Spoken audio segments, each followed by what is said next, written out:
Good afternoon, my conscious co-creators. Welcome to another edition of the Conscious Consultant Hour, Awakening Humanity.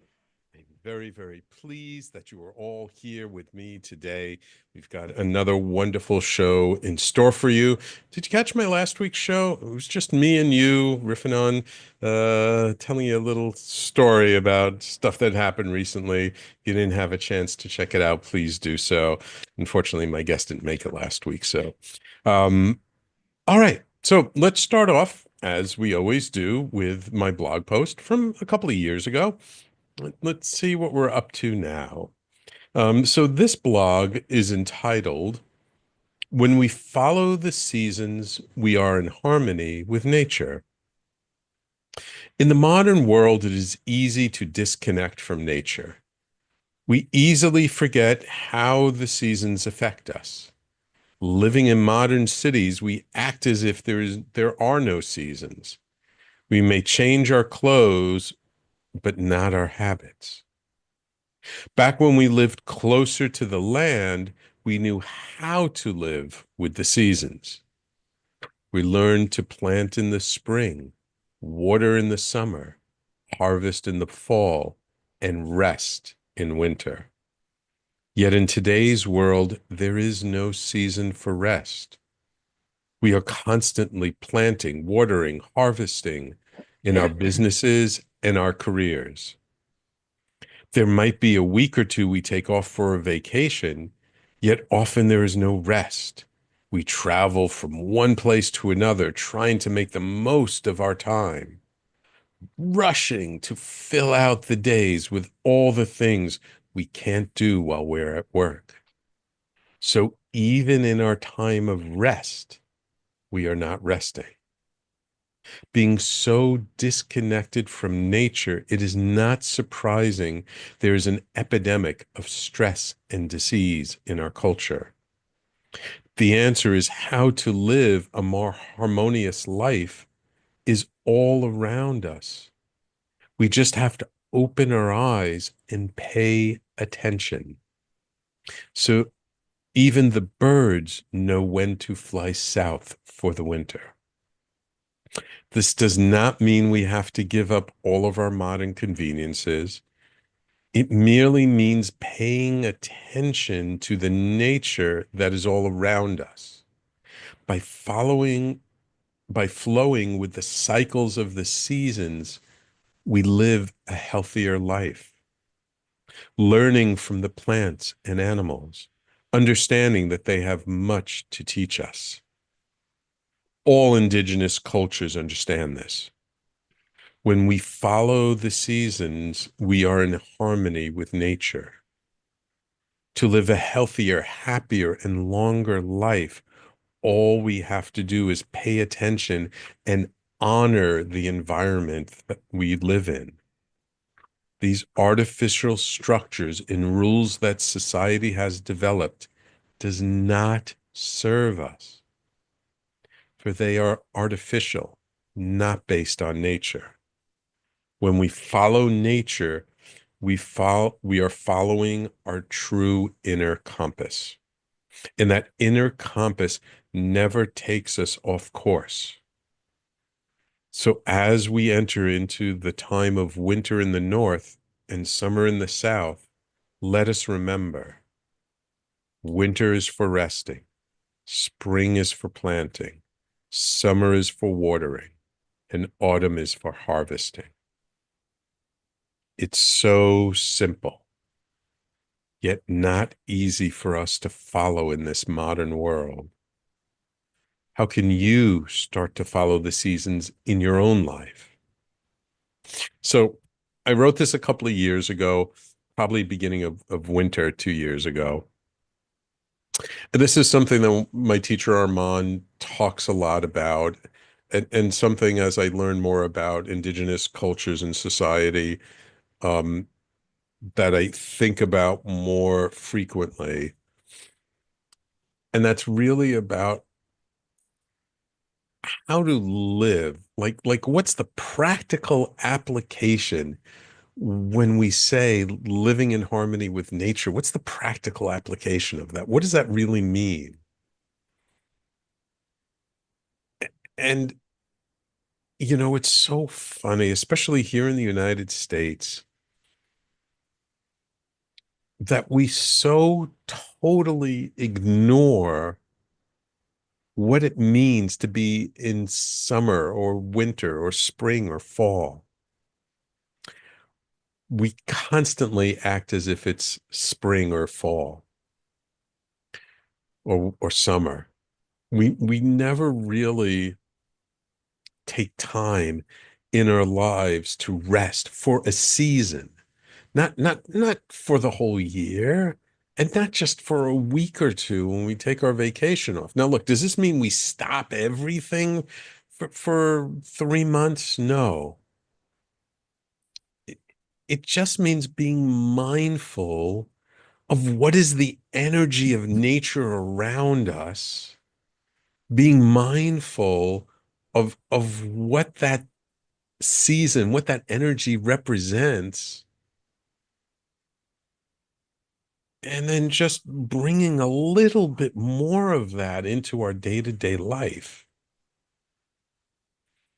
You know, the beginning of the year when it turns from the clock magically turns from December to January, everyone's rushing for the beginning of the year to get started and hit their goals and do all this stuff. And it's actually that frenetic energy of trying to get as much done in the beginning of the year is actually the exact opposite of what we should be doing at that time if we're living in harmony with nature. Now, again, I'm talking from a northern hemisphere perspective. Southern hemisphere just flip the seasons.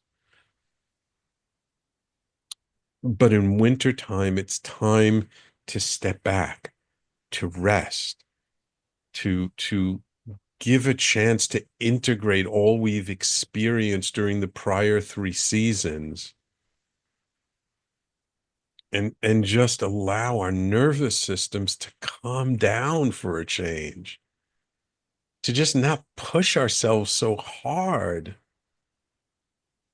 so that when spring comes, when the trees start to bud again, when the grass starts to turn green and flowers start to creep up through the soil, that then we start moving into the springtime energy. And we start to plant our seeds for the year. And then summertime comes and we're watering and fertilizing metaphorically what's going on. And then fall is when we harvest, hopefully. And again, I'm not saying we completely stop doing what we're doing. It's about doing it more mindfully. It's about showing up more consciously in our day-to-day life that's more in alignment with what the energy is of the environment around us. And again, that energy can be different depending on where we live, depending on whether we're on the East Coast, the West Coast, we're in the middle of the country, or we more south, more north. But are we paying attention? Are we paying attention to what the season is around us? And there's just even one very simple thing that shows us to rest more, not to rest all the time, but to rest more during winter than not. And that is the days are so short. Night is long. Our bodies are designed to sleep at night. So maybe we should just rest a little bit more. And rest doesn't always mean sleep. Rest can just mean sitting back, taking it easy, reflecting on things, thinking about things, not doing stuff. Spring is the time to start doing again. And it builds and it builds and it builds throughout the year until fall comes. And when we finish the harvest, time to rest again. It's a natural cycle.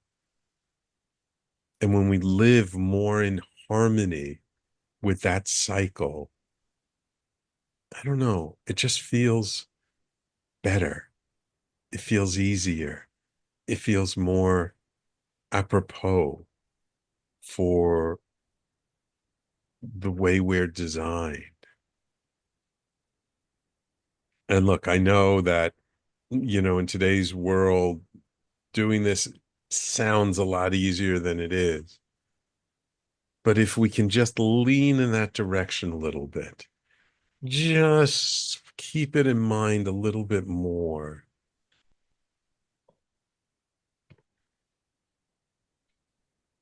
that maybe then there'll be a little less stress. Maybe then there'll be a little less disease. Maybe then we'll be able to show up to our own lives in a little bit more fruitful way.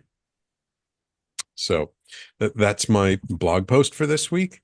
The title again is When We Follow the Seasons, We Are in Harmony with Nature. And of course, you can always find my blog on my personally branded website, theconsciousconsultant.com, or on the Talk Radio website, talkradio.nyc/blog. So now, and of course, don't forget, if you like my blogs, get my book, Everyday Awakening. You'll love it. All right. So now it is my pleasure to welcome to the show author, speaker, and fellow radio show host, Douglas Grunther. Douglas is the creator host of the Woodstock Roundtable, a multi-award winning radio talk show informed by his love of philosophy, depth psychology, and spiritual insights. His guests have been among the most original visionaries of our time. He graduated from Columbia University, where he was a Rhodes Scholar finalist. Smart guy. He has been the featured speaker in front of national audiences and is a dreamwork facilitator certified by Dr. Jeremy Taylor, co-founder of the International Association for the Study of Dreams. Douglas has spent a lifetime challenging our perceptions and pushing the boundaries of what's possible. In his cutting-edge new book, and I got it right here, The Quantum and the Dream, Visionary Consciousness, AI, and the New Renaissance, he delves into the mysteries of quantum paradoxes, the rich fabric of mythology, and the hidden corners of the mind to spark the reader's imagination. Welcome to the Conscious Consultant Hour, Douglas. Great to be with you. Wonderful to have you here. Very, very glad you got your audio working. We just got a minute or two before break, so I would just love to kind of give the audience a little bit of your background of kind of what got you interested in studying things like depth psychology and spirituality and dream work. I mean, that's not your typical kind of focus for most people, is it? No, to try to give you a quick answer, in college over 50 years ago, when my mind was first being opened up by a philosophy professor, I loved going to the university bookstore and just roaming, looking at and picking out books and reading the first page. And two very thin books caught my attention more than any others. And at first, they would sound very different from each other. One was the Tao Ching, Lao Tzu, The Tao and Te the Ching. Yeah. right a venerable ancient compendium of spiritual wisdom, and the other was Marshall McLuhan's contemporary book, The Medium is the Massage. And after reading the first page of both of those books, I had two paradoxical impressions right at once. My first impression was these may be the two most important books I ever read, and the second impression was I have no idea what they're talking about. And I didn't know then, I know now, that was because I was accessing the right hemisphere of my brain versus the left. The left hemisphere is very analytical, very practical. It needs certainty. It needs to know it can get to a specific answer, okay, which is very good when you're putting together, a watch or building a bridge. But the right hemisphere is much more into imagination and swimming in uncertainty and ambiguity to arrive at new perceptions. And that's what both the Tao Ching and McLuhan's book were doing in very different ways. So that was my first start into being intrigued by something which intuitively felt incredibly important, but I couldn't understand right away. As Mm. far as the dreams go, to make it as brief as possible, about 35 years ago, I was experiencing some very weird physical symptoms. Once a week, I couldn't get out of bed. So I got a full blood test. It was no Lyme's, no mono. My doctor said, "You're healthy." I said, "Great. Once a week, I can't get out of bed." Wow. An allergist who listened to my show, I called him. He said, "I'll give you the Rolls Royce test. We'll figure out what's going on." And according to his test, I was allergic to everything, which we both knew was not true. So I walked out of his office incredibly frustrated. What's going Mm. on? And I went to a bookstore, and the book that called to me was a book called Dreamwork by Dr. Jeremy Taylor. Mm. And I started reading it. I read it cover to cover. I started implementing some of his practice routines. I started tapping into my dreams. And within a month, my symptoms cleared up. I don't know Wow. which dream did it, whether it was the underlying process. And interesting, in McLuhan's book, his famous meme, "The medium is the message." Mm-hmm. The underlying process of any situation has more of an effect on us, primarily the unconscious, than does the content. And I learned that with DreamWork. So that's kind of a quick one. And as far as quantum goes, I am not a scientist. I was not good at math, Mm-hmm. but I read a book called The Tao of Physics Ah, by Fritjof Capra. I Capra, love yeah. your smile because it's an amazing book by Yeah. a PhD in physics who had a mystical experience Yeah. and then did research and showed categorically that four of the leading developers of quantum theory, the most successful science, and the reason you and I can talk over the World Wide Web right now, they were all deeply into ancient Eastern spiritual traditions. That's Mm-hmm. not a coincidence Yeah. because what they were finding philosophically and spiritually in the depths of the subatomic world was very resonant with what they had been practicing in Buddhism, Hinduism, Taoism, and Right. Zen. Right. And so that's kind of a matrix of how I got interested. It only took me about 52 years to write this book. But, Is that all? yeah, but it gave me a chance to integrate a lot of these visions in. And then the key was, how do we adapt this to where we are in this incredible, exciting, and scary digital age? Yeah. Yeah. Yeah. An age which has the most potential of any age human beings have ever experienced, and also is one of the most tense and Mhm. precarious because of the speed at which change is happening. Yeah. So the book is my opportunity to try to present these visions and how they can help us not only survive, but thrive in what is going to be an escalating anxiety-ridden digital age. Yeah, yeah, beautiful, beautiful. Well, I really want to get into the book. There's so many great topics in here.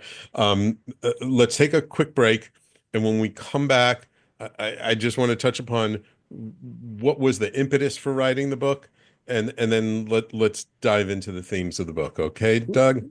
Looking forward to it. All right. So everyone, please stay tuned. You're listening to the Conscious Consultant Hour, Awakening Humanity. We do this every Thursday, 12 noon to 1 p.m. Eastern Time, right here on talkradio.nyc and all over the World Wide Web on all the major social channels, YouTube, Facebook, Twitter, LinkedIn, Twitch, wherever you like to listen to shows, you'll find us there.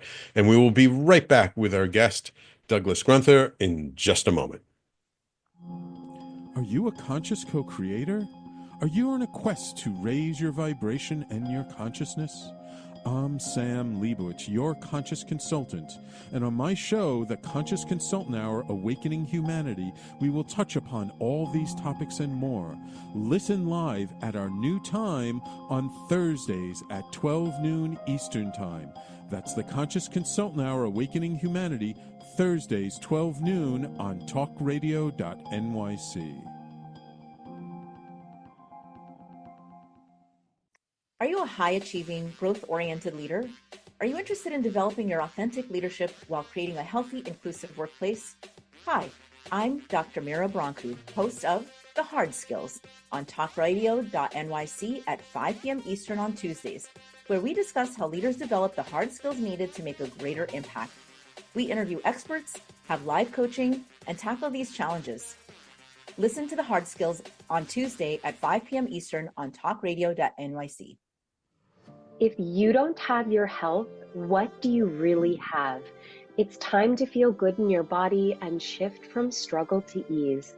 Hi, I'm Elizabeth Tripp, your host of Nourish the Soul, where we explore the sacred wisdom of your body while you sit back, relax, and go on a journey of self-discovery. Join me every Tuesday at 6 p.m. Eastern Standard Time to awaken your heart, transform your well-being, and unlock a deeper understanding of yourself. You're listening to Talk Radio NYC. Uplift, educate, empower.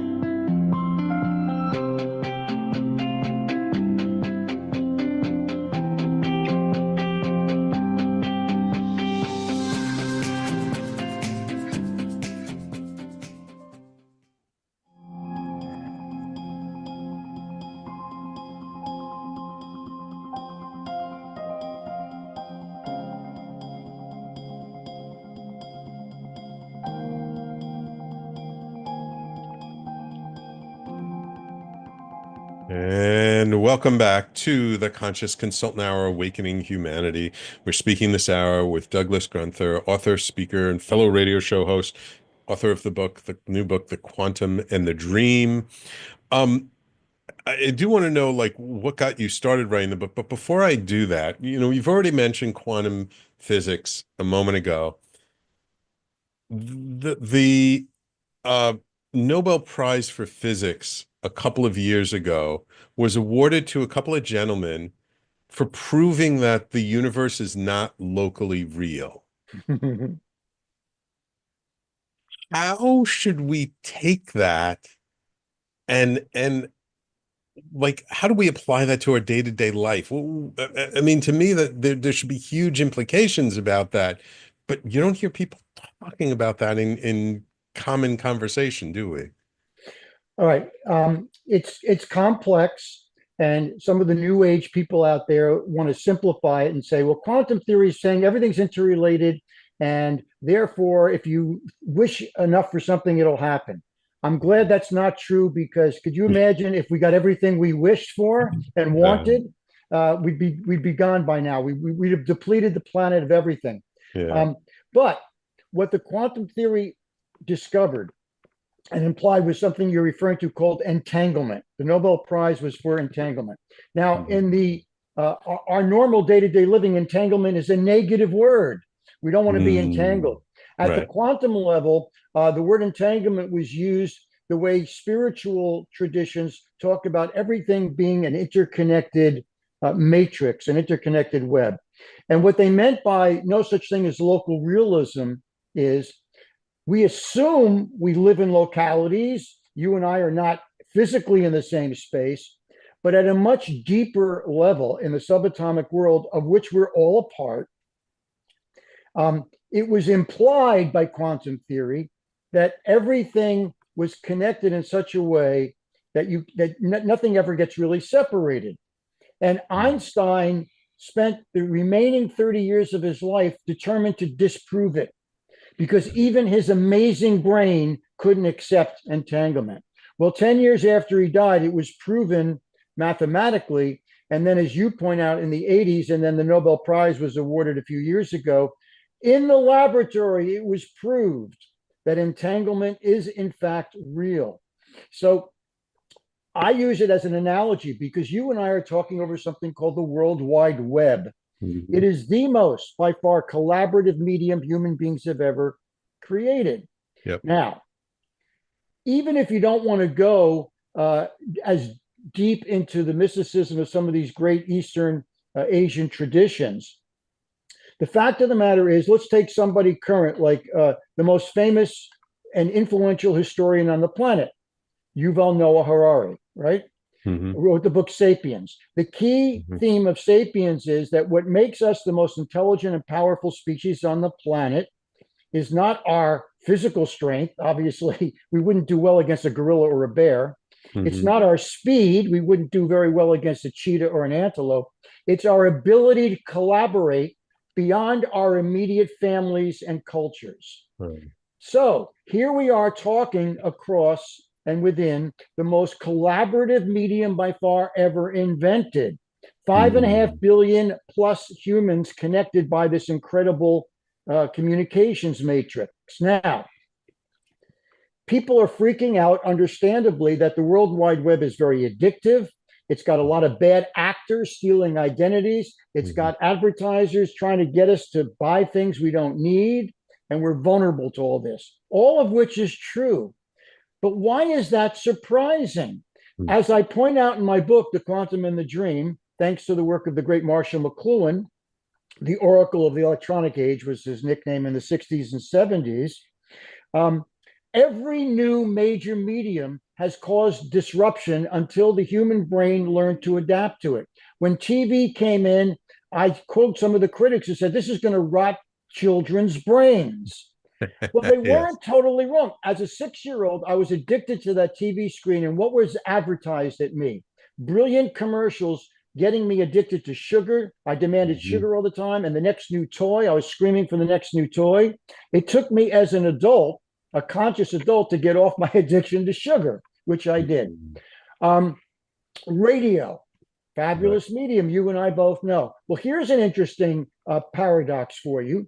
Okay, I'll ask it as a question. Who were the two individuals when radio was becoming the most powerful medium in the 1930s, replacing the newspaper as the most powerful communications tool? Who were the two individuals worldwide who used radio most effectively? The answer is Franklin Roosevelt, whose fireside chats helped lift us out of the Depression, and Adolf Hitler, who used radio to gain power. So you want to say, well, get rid of radio, maybe Hitler wouldn't have become as powerful. You wouldn't have had FDR. You wouldn't have all the advantages.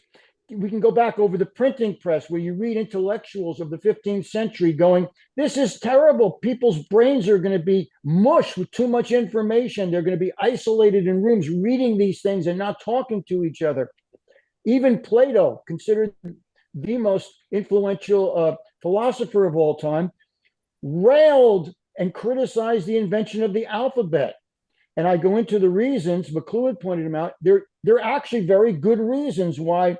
To talk about your opening talk about connecting to nature, Plato was concerned, he was not wrong, that if all of a sudden, instead of being tuned into the rhythms of nature, we're getting our information from these totally made up abstract letters in an alphabet, we would lose our connection to. He wasn't wrong. But I think we would agree that the invention of the alphabet, the invention of writing, the invention of the printing press, radio, television, overall was a huge advantage, because it helps us collaborate, it helps us educate ourselves and get more information.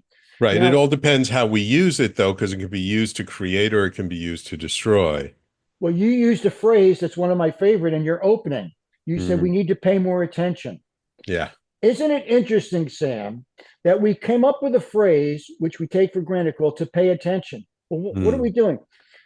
You and I both agree that our culture, as marvelous as it is in many ways, is way too materialistic and too obsessed with money, right? Isn't it interesting that in order to show the importance of our attention, we use an economic term, pay. And we do pay for our attention. We pay for it more than anything we pay for it with money, because where we put our attention affects what we think, what we feel, and how we act, and what we believe. And so I couldn't agree with you more. We need to pay more attention to the rhythms of nature, our connection to it. And in order to do that, and this is the second section of my book, we need to understand at a deeper level the shift going on from primarily getting our information from the printed page to the digital screen. And I go into that in depth, but here's just, to me, a good example. So even most of my friends who I love are railing against the web. It's too much too soon. It's too addictive, too much chaos up there. Here's my answer.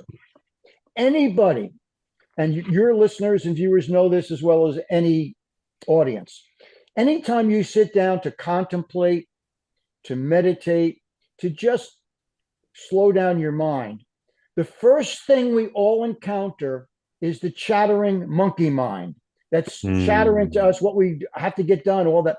And anyone who's learned how to either self-hypnosis or visualization, which was Einstein's favorite tool, or meditation or contemplation, knows you practice learning how to get underneath all that chattering noise of your individual brain to the deeper, more mystical and wisdom in the deeper parts of our mind. Well, Right. if that's true for us as individuals, why would we expect to get on a digital screen with billions of people's nervous system coursing through axial cables and beaming up and down from satellites? Why would we expect that to be a beautiful hallmark card of quiet and peace and beauty? Of Right. course not. It's going to be noisy and chaotic. But just as with individual contemplation and meditation, when we practice getting underneath all the noise, right now, there are thousands of the most wise people on this planet talking to each other, writing to each other, creating blogs like you do, doing radio shows. This is going on under the surface of the 24/7 news cycle. Yeah. And so, and that's our calling now, is to get underneath the noise and the chaos to the wisdom that never before did we have this opportunity to collaborate with. Right. Absolutely. Okay. We've got to take our next break. When we come back, I do want to take a step back, talk about what was the impetus for writing the book, and then I want to get into actually some of the more forward-thinking things around AI and what you call the new Renaissance. Okay? Looking forward to it. Awesome. So everyone, please stay tuned. You're listening to the Conscious Consultant Hour, Awakening Humanity. We're speaking this hour with Douglas Grunther, author of the book, The Quantum and the Dream, and we'll be right back in just a moment. Hey everybody, it's Tommy D, the nonprofit sector connector, coming at you from my attic. Each week here on talkradio.nyc, I host the program Philanthropy in Focus. Nonprofits impact us each and every day, and it's my focus to help them amplify their message and tell their story. Listen each week at 10 a.m. Eastern Standard Time until 11 a.m. Eastern Standard Time, right here on talkradio.nyc. Were you an essential worker during the pandemic? If you needed to learn stages of epilepsy, did you depend on advocates? Did you use new innovations to cope with mental and neurological issues? Maintaining high quality of life and keeping good mental health are what we all strive for. I'm Frank R. Harrison, host of Frank About Health, and each week top healthcare influencers, professionals, and innovators answer these questions and more. Stay tuned on Thursdays at 5 p.m. on talkradio.nyc, and I will continue to be frank about health with all of you. Hi, I'm Linda Marcanico. The A Train to Sedona is a memoir about my journey to love and compassion. It's also the name of my new broadcast on Wednesdays at 12 noon. When we are spiritual, we embrace possibilities and ideas, which strengthen our mind, body, spirit, health, and wisdom. On the A Train to Sedona broadcast, I plan to interview guests who embrace these expansive practices. Join us on Wednesdays at 12 noon on Talk Radio New York City. You're listening to Talk Radio NYC at www.talkradio.nyc. Now broadcasting 24 hours a day.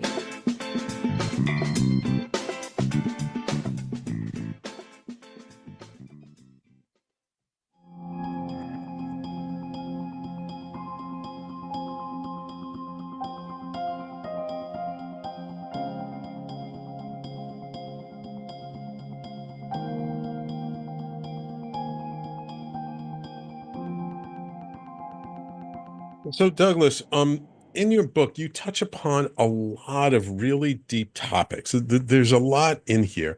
What was the impetus? What got you to say, I mean, you're like myself, a radio talk show host. What got you to say that, like, I need to put stuff down on paper and create my magnus opus?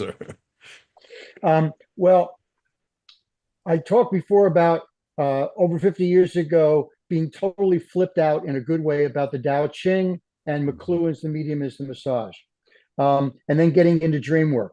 And so I've led dream groups, I've done talks on dreams, and all of which is on the right hemisphere of the brain, which we can talk about. But while I was fascinated by the World Wide Web, I always consider computer is only for nerds and people who are good at engineering and mechanical type people. I wouldn't know what a slide rule was if you hit me over the head with it.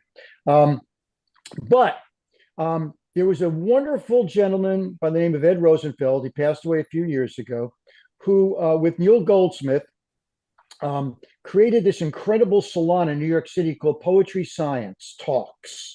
Oh. And Ed had a second home up here in the Woodstock community, and he decided to do Poetry Science Talks North. And he was doing it at a friend of mine's office, which happened to be a church. And I was invited to give a number of talks where I started developing the themes that became the book. But what really inspired me was Ed gave a talk at one of the salons, upgrading us on what's going on with AI. And I said, I need to learn a little bit more about this, even though it's not my strength or instinct.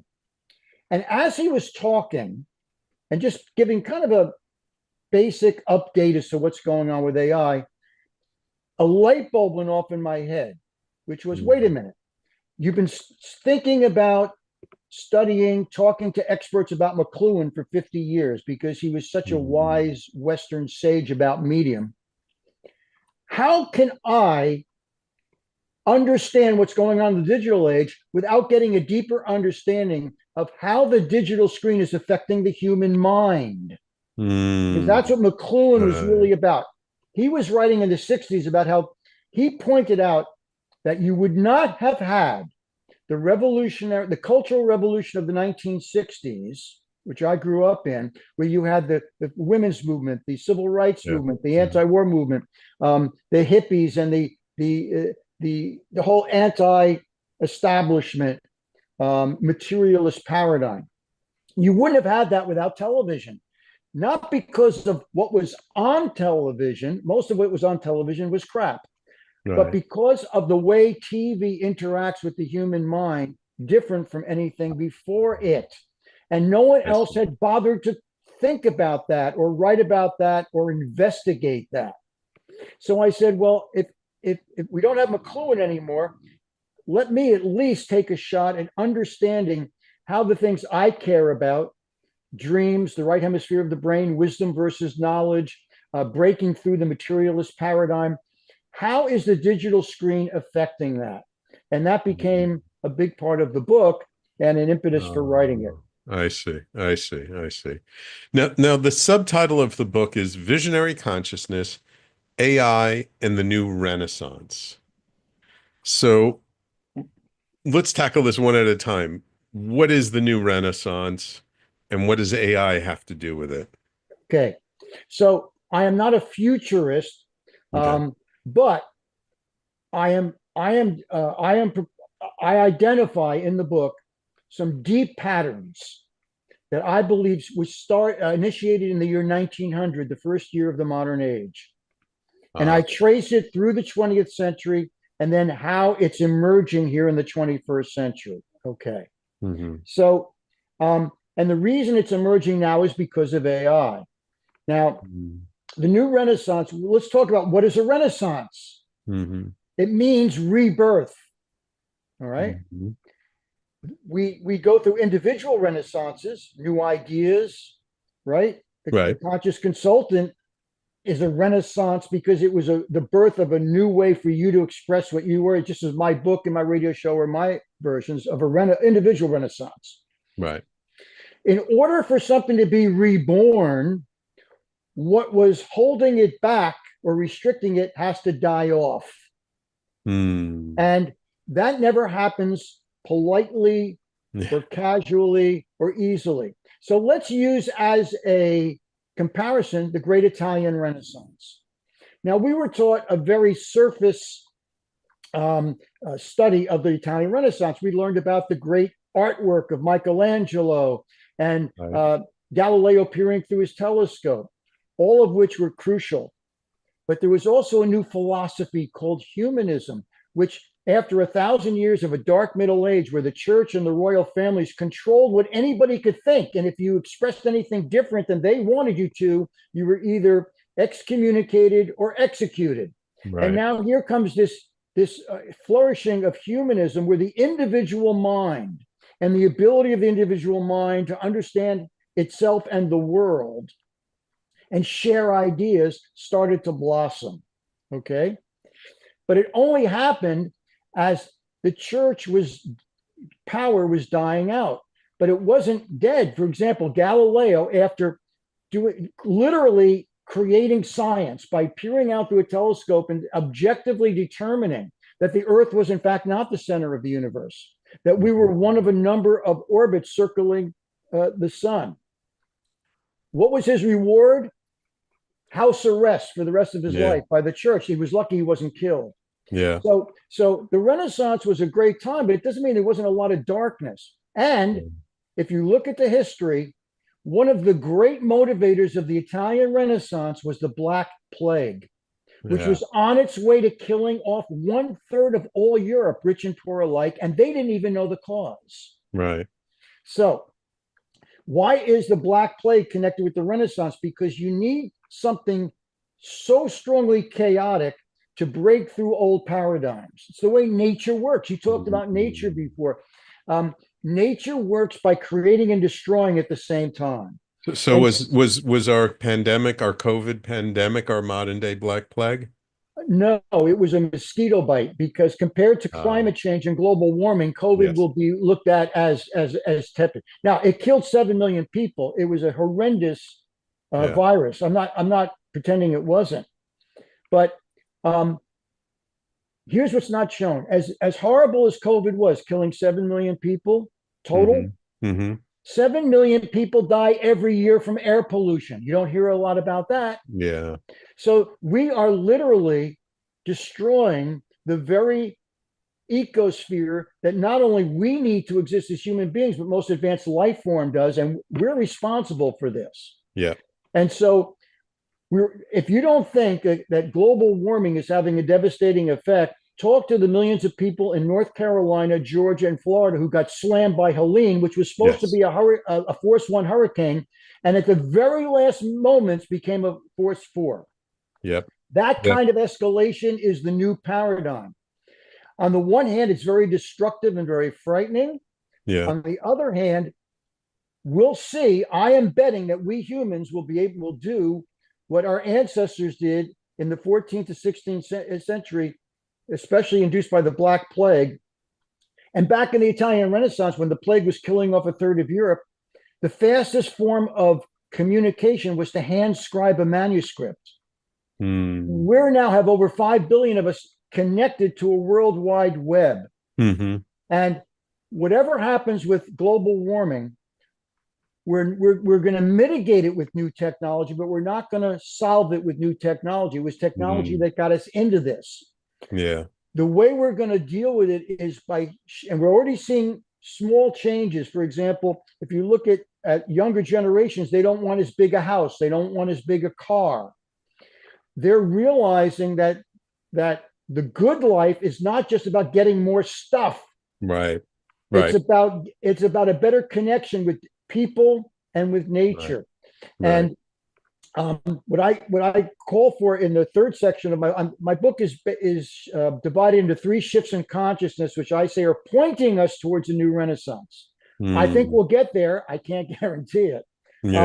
And one of those shifts, the one that took me the most time that evolved emerged out of my consciousness, was the shift from the age of information to what I'm calling the age of recognition. And that recognition is a deeper understanding of what it means to be a human being in the world, because the materialist paradigm that has ruled human behavior for 500-600 years teaches us that we are separate from nature, and we can use nature to pull out of it all the material things that we love. We're learning that we overdid it. Right. And that nature is coming back at us, not because she's angry with us, because this is what she does when things are out of balance. She's going to rebalance it. And it kind of goes back to where we started with quantum physics, that this idea of separation versus connection, right?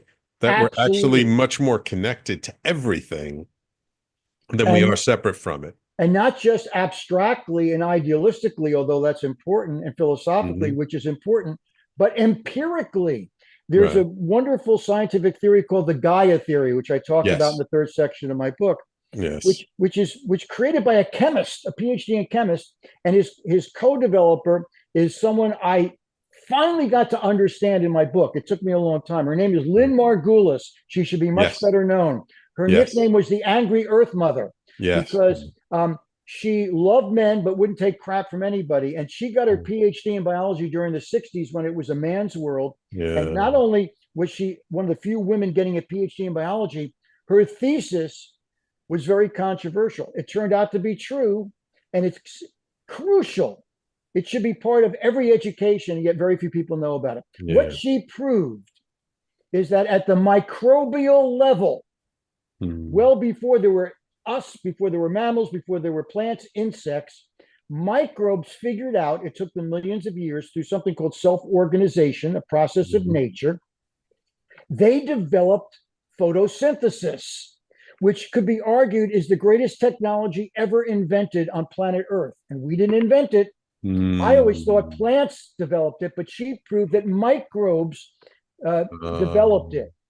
And what she showed was that on the surface, as with nature all around us, it looks like most of what happens is predator-prey competition, survival of the fittest, okay? On the surface, that's true. What she proved is that underneath the surface of the predator-prey zero-sum game of in order for one person to win, another person has to lose, and warfare is a deeper, more powerful, though not easily seen, pull of nature towards novel, more complex collaboration.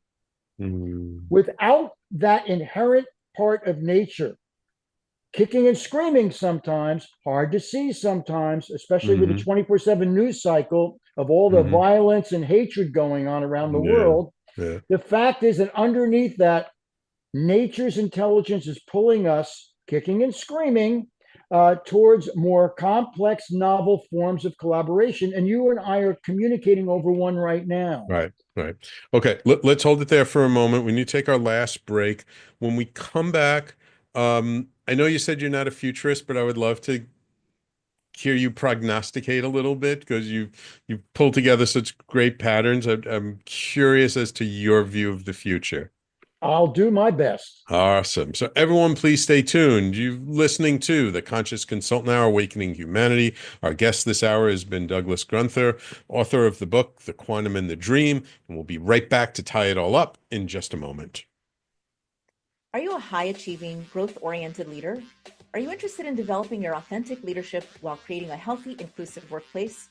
Hi, I'm Dr. Mira Brancu, host of The Hard Skills on talkradio.nyc at 5 p.m. Eastern on Tuesdays, where we discuss how leaders develop the hard skills needed to make a greater impact. We interview experts, have live coaching, and tackle these challenges. Listen to The Hard Skills on Tuesday at 5 p.m. Eastern on talkradio.nyc. Hey everybody, it's Tommy D, the nonprofit sector connector, coming at you from my attic.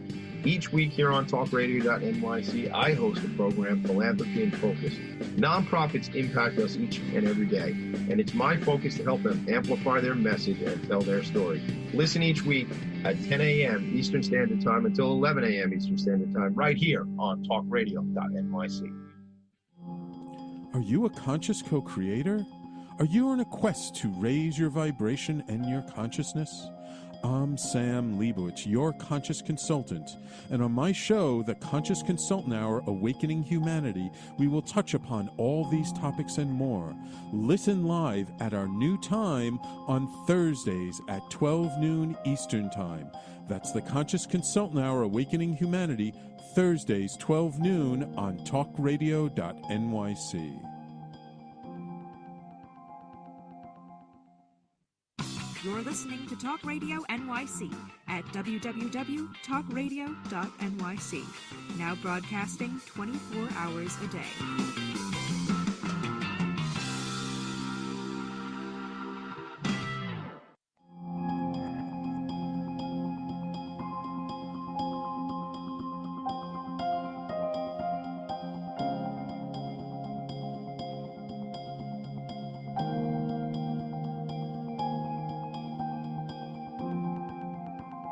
So, Douglas, I have a quick question for you before we get into the future. There's one topic I noticed that's missing from the book that a lot of people who talk around these topics in generals talk about these days, which is psychedelics.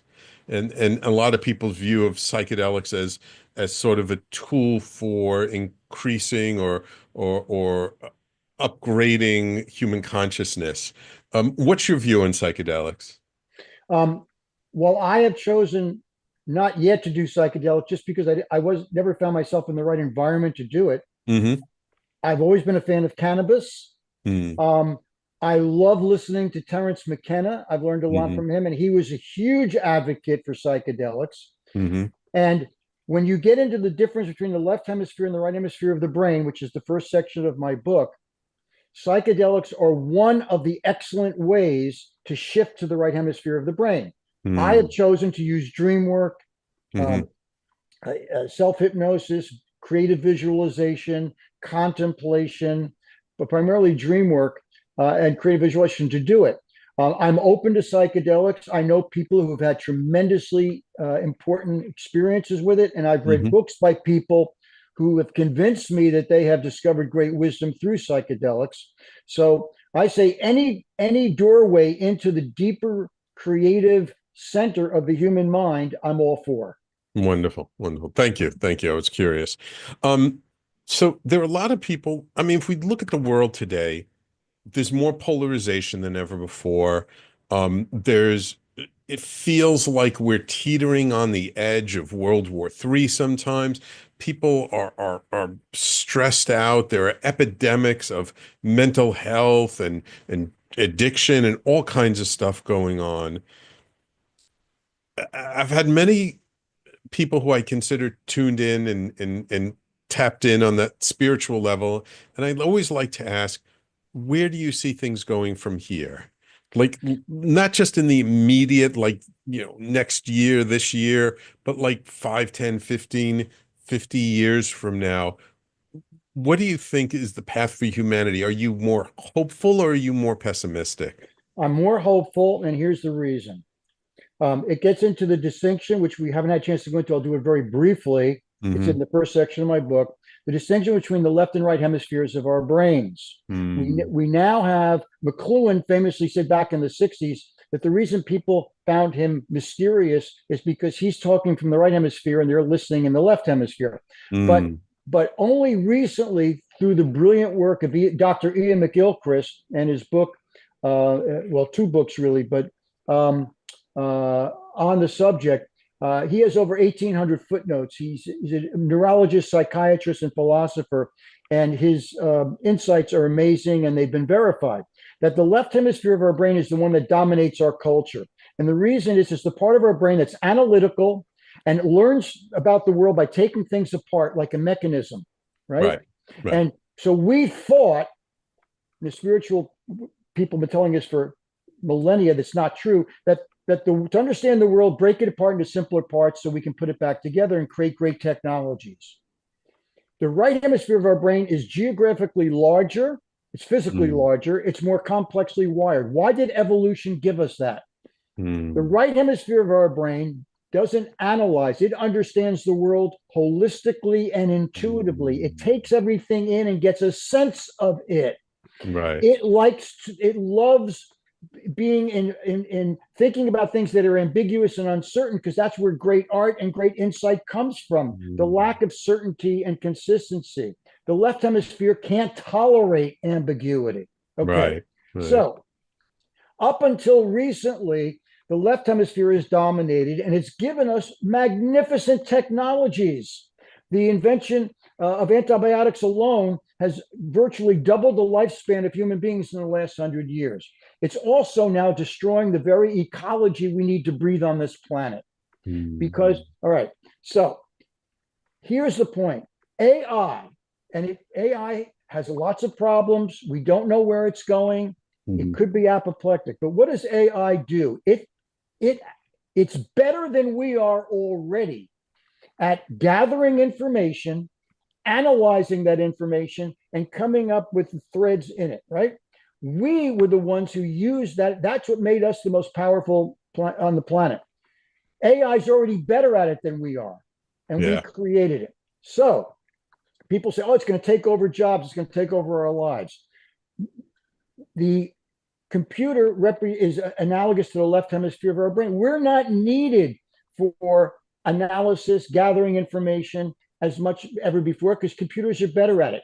We're needed for the right hemisphere capabilities, which computers don't have. The ability to imagine, to come up with new ways of feeling things. Computer AI is not sentient. It can't feel. Now, the fact that we're emotional beings is why we have wars and anger and all the craziness going on in our political and economic system around the world. It's that same emotion that makes us human. And in my proposal, the purpose of AI showing up here in the 21st century, it's nature's intelligence, which is more powerful than our intelligence or computers' intelligence. Yes. We're all embedded, we're all in the same bed together, which is why I created a formula, which is that the proper integration and collaboration between the human mind, primarily the right hemisphere, and the computer brain, which is more left hemisphere, with nature equals the new Renaissance.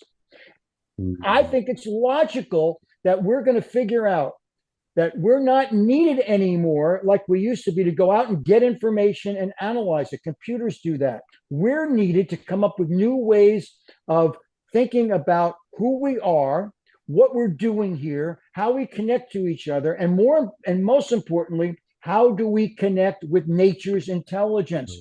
We were born out of nature's intelligence. We're not apart from it. We're embedded in it.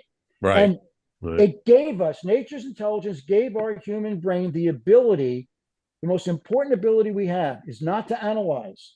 That was important. Computers do it better than us.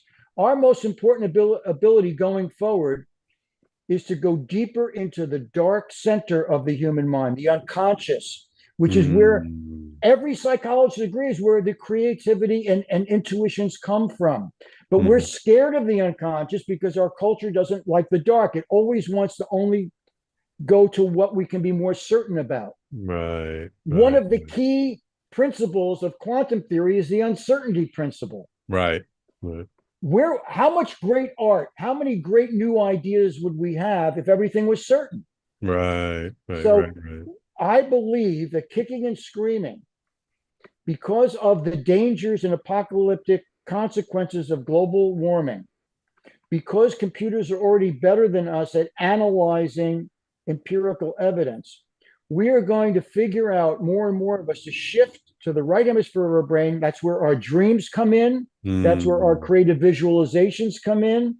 And Albert Einstein, considered the greatest scientist of the 20th century, never worked in a scientific physical laboratory. His laboratory was the right hemisphere of his brain. He created visual experiments. I talk about this in my book. He said, quote, and this is authenticated, my entire career is based on a dream I had when I was 11 years old. Why weren't we taught that? Now, I'm not saying that you and I or your listeners are going to come up with something as important as relativity through our dreams, but history has been changed by dreams and individual lives have been changed by our dreams. Our creative visualizations, our intuitive imagination, our intuitive wisdom, our holistic sensibility. I believe that AI is emerging here in the 21st century as a mirror, pointing at us and saying, okay, human beings, you have to go deeper into what it means to be Homo sapiens sapiens, which is our official title we gave ourselves, which means the wise person. Sapiens means wise. We're Homo sapiens sapiens according to biology and genealogy. Are we going to live up to it? We'll see. We'll see. Well, Douglas, it's been a pleasure having you on the show. I feel like we barely scratched the surface. I could talk to you for hours.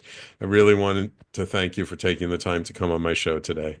Well, it was great to be with you, and I love your work, and I know we'll both continue to do the best we can to bring about a new renaissance. Absolutely. Absolutely. Once again, Douglas Grunther, author of the book, The Quantum and the Dream. You can learn more about him at douglasgrunther.com. And just one last little notification. I forgot to mention this last week. Remember, this weekend is the Spirit Plant Medicine Conference at spiritplantmedicine.com. If you use the coupon code TCC for The Conscious Consultant 2024, you'll get a 35% discount. Douglas, thank you so much. I wish you all the best with your work. Thank you, my listeners, for tuning in every week. Without you, there is no show. Stay tuned. Coming up next, it's Dr. Richard Lewis Miller and his show, Mind, Body, Health, and Politics, followed later today by Frank Harrison and his show, Frank About Health. And we will talk to you all next week.